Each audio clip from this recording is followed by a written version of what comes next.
የሜላት ኪሮስ ድል ለበርካታ ወጣቶች እያነቃቃ ነው። ቮዳኮም በሳፋሪኮም ውስጥ ያለውን የአብላጫ ድርሻ ግዢ ማጠናቀቁን ገለጸ። ተመድ በደቡብ ሱዳን የሰብአዊ እርዳታ ሰራተኞችን ግድያ አወገዘ። የኢቦላ ወረርሽኝ ለአፍሪካ እስከ 3.6 ቢሊዮን ዶላር ሊያከስር እንደሚችል የተባበሩት መንግስታት ድርጅት ገለጸ። የአሜሪካ ኢሚግሬሽን ለኢትዮጵያውያን ሰጥቶት የነበረውን የጥበቃ ማረፊያ ማቋረጡን አሳወቀ። የእስራኤል የስለላ መሳሪያዎች ወደ ሞቃዲሾ መድረሳቸው ተዘገበ። ቤልጂየም ሴኔጋልን በማሸነፍ 16ቱን ተቀላቀለች። ሰላም የተወደዳችሁ የኤሬሳት ቴሌቪዥን ተከታታዮች፣ ለዛሬ ሐምሌ 2 ቀን 2026 የተሰናዱ የረፋት ዜናዎች ወደ እናንተ ማድረስ እንጀምራለን። እንድትከታተሉን በአክብሮት እንጠይቃለን። የሜላት ኪሮስ ድል ለበርካታ ወጣቶች እያነቃቃ ነው።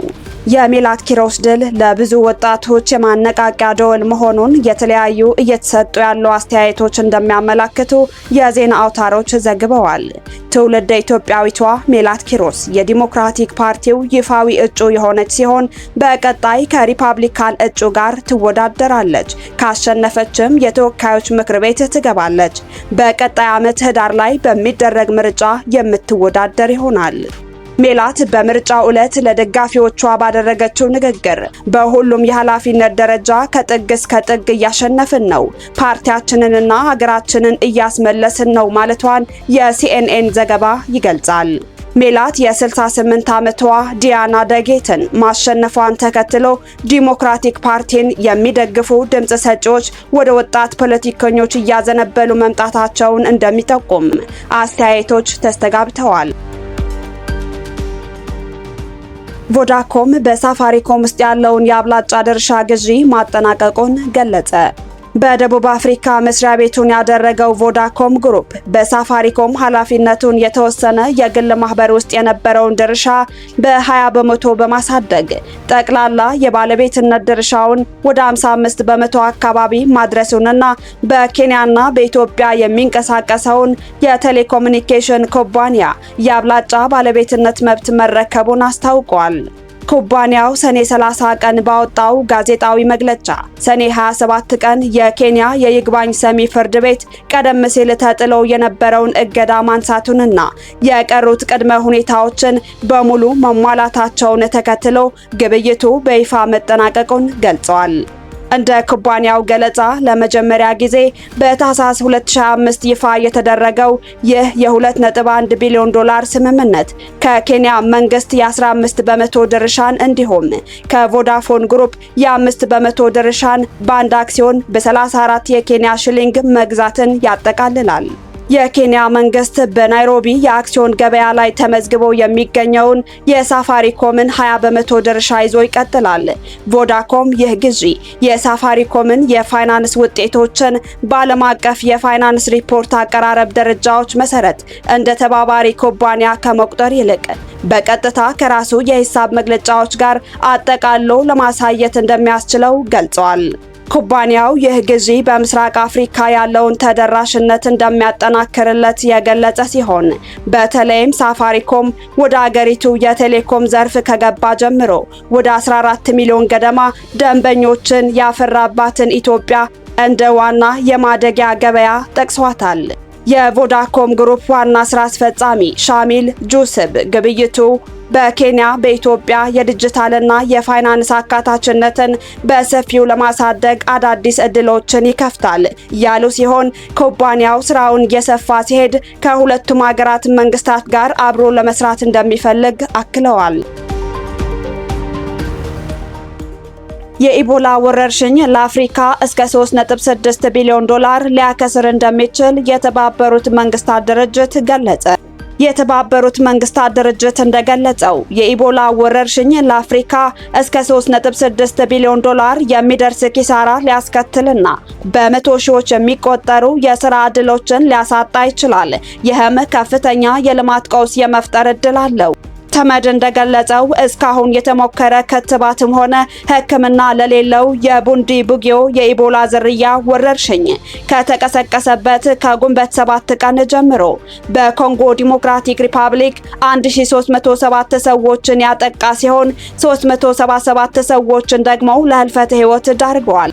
በዩጋንዳ በአንጻራዊ ሁኔታ አነስተኛ ቁጥር ያላቸው ተጠቂዎች የተመዘገቡ ሲሆን ባለሙያዎች ግን ወረርሽኙ ወደ ሌሎች ጎረቤት ሀገራት ለምሳሌ እንደ ደቡብ ሱዳን የመስፋፋት እድል እንዳለው ያስጠነቅቃሉ። በኮንጎ የተባበሩት መንግስታት የልማት ፕሮግራም ነዋሪ ተወካይ ዲሚያን ማማ ሀብቱ ካለንና ጥረታችንን ካጠናከርን ይህንን ወረርሽኝ መቆጣጠርና ተጨማሪ ኪሳራዎችን መከላከል እንችላለን ብለዋል። ይህን ካላደረግን ግን ይህ የጤና ድንገተኛ አደጋ በክልሉና ምናልባትም በሀገሪቱ ላይ ወደ ጥልቅና ረጅም የልማት ቀውስ የመቀየር ስጋት አለው። የተባበሩት መንግስታት የልማት ፕሮግራም ለወረርሽኙ 3 ሊሆኑ የሚችሉ ሁኔታዎችን አስቀምጧል። ወረርሽኙ በሁለት ሀገራት ብቻ ተወስኖ በሚቀረው ምርጥ ሁኔታ ውስጥ እንኳን የኮንጎ የሀገር ውስጥ ጥቅል ምርት $1 ቢሊዮን ያጣል። በጣም በከፋው ሁኔታ ግን በሽታው ወደ ሩዋንዳና አንጎላ ጨምሮ ወደ ሌሎች ሀገራት የሚዛመት ከሆነና ከኢራን ቀውስ ጋር በተያያዘ ከፍ ካለው የነዳጅ ዋጋ ጋር የሚገጣጠም ከሆነ የሀገሪቱን የሀገር ውስጥ ጥቅል ምርት በ3.6 ቢሊዮን ሊቀንስና የ328,000 ሰዎችን የስራ ዕድል ሊያሳጣ እንደሚችል ሪፖርቱ አመላክቷል ሲል ሮይተርስ ዘግቧል። የአሜሪካ ኢሚግሬሽን ለኢትዮጵያውያን ሰጥቶት የነበረው የጥበቃ ማረፊያ ማቋረጡን አሳወቀ። የአሜሪካ የዜግነትና የኢሚግሬሽን አገልግሎት ትናንት ጁላይ 1 ቀን 2026 ባወጣው መግለጫ ለኢትዮጵያውያን ተሰጥቶ የነበረው ጊዜያዊ የጥበቃ ማረፊያ TPS ማቋረጡን በተመለከተ ባለፈው ኤፕሪል 13 ቀን 2026 ያወጣውን መረጃ የሚተካ አዲስ ማሻሻያ ይፋ አድርገዋል።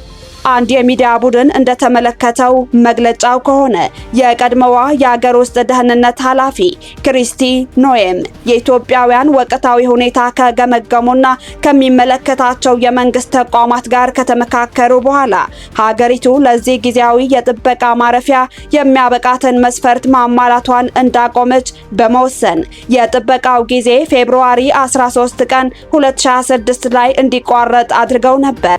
ይሁን እንጂ የማሳቹሴትስ አውራጃ ፍርድ ቤት አፍሪካን ኮሚኒስት ቱጌዘር ከተሰኘ ስብስብ ጋር በተደረገ የህግ ክርክር ጃንዋሪ 30 ቀን 2026 ላይ ይህንን የኃላፊዋ የውሳኔ አፈጻጸም አግዶት ቆይቷል። ይህ የፍርድ ቤት እግድ በስራ ፈቃድ ሰነዶች ማብቂያ ጊዜ ላይ ትልቅ ለውጥ አስከትሏል።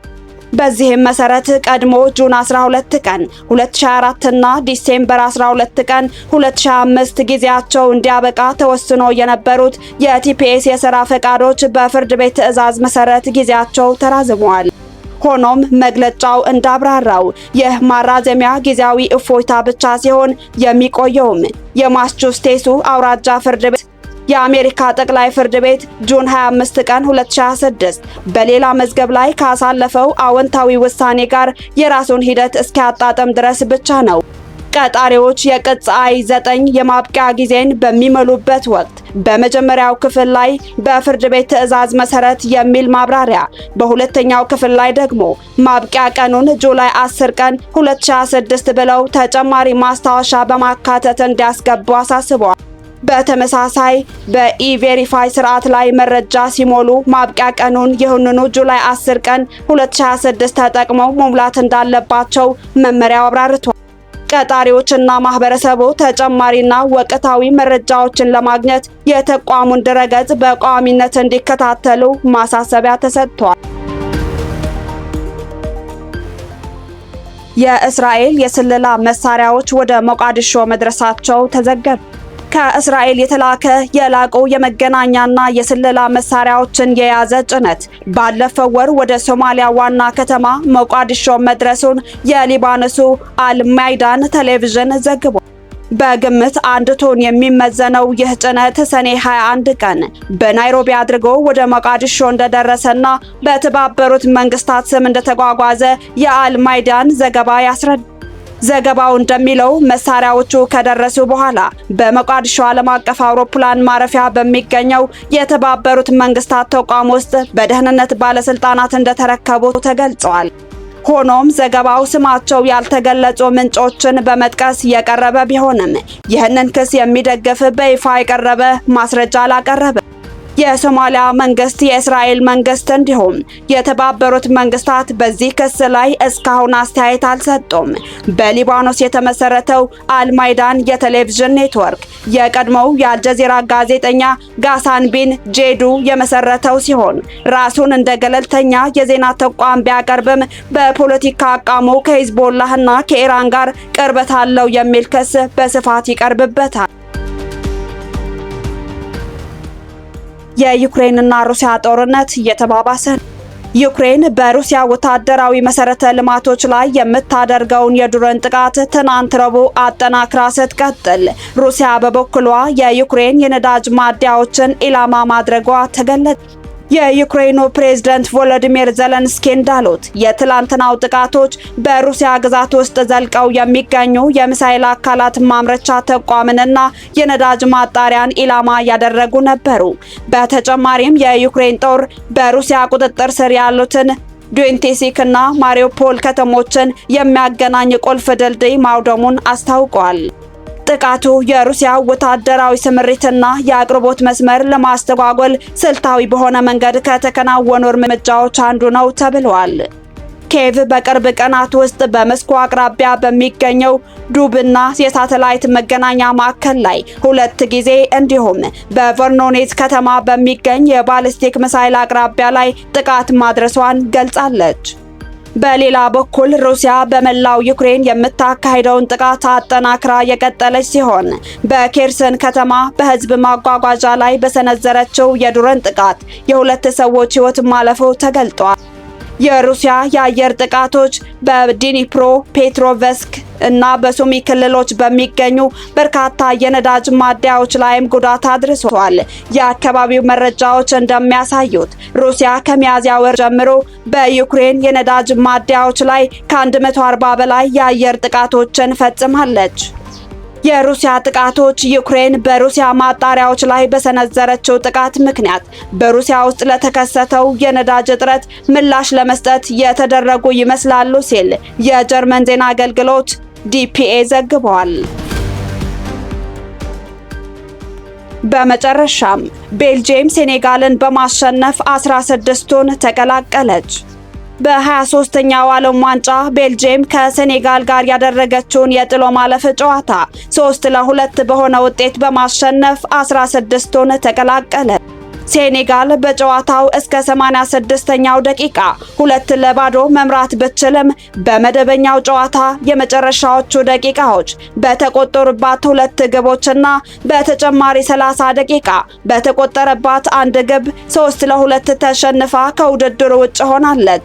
የቤልጂየምና የሴኔጋል ጨዋታ እስካሁን ከተደረጉ የዓለም ዋንጫ ጨዋታዎች የተሻለ ጨዋታ መሆኑን ተንታኞች የሚሰጡት አስተያየቶች ያመላክታል። ውድ የኢሬሳ ቴሌቪዥን ተከታታዮች ለዛሬ ረፋድ የተሰናዱ ዜናዎቻችን አበቃን። ቀጣይ እስከምንገናኝ መልካሙን ተመኘን። ሰላም።